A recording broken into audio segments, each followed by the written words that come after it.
Good evening, I'm Laura Lee. And I'm Dan Wolf. Thanks for joining us. From Superior City Council to a statewide Supreme Court race, with 2 hours to poll close, we've got everything you need to know about the Wisconsin spring election. We have full team coverage. Northern News Now's Kyrie Johnson is live in Superior, tracking the Superior Council District 5 race. But first, Sophia Lauber is in Maple tonight, tracking the school referendum. Sophia, the measure would provide millions to update facilities, but residents would be the ones footing the bill.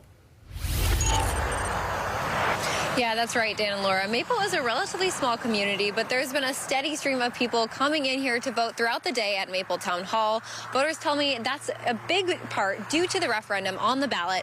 Voters are making the call on $14.5 million of school funding that would come out of their pockets. That money would fund facility improvement projects like new roofs, updated driveways, and new security systems across the district's 4 schools. While some communities have struggled to pass referendums in recent years, voters tell me this one is a bit easier to accept because the referendum won't technically increase taxes.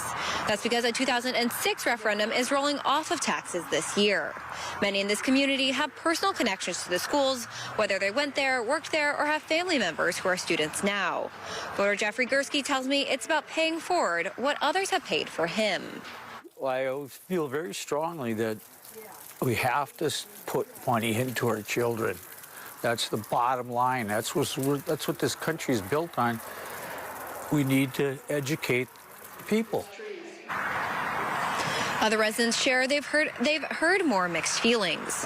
One tells me she knows a decent number of people who are begrudgingly voting for the referendum.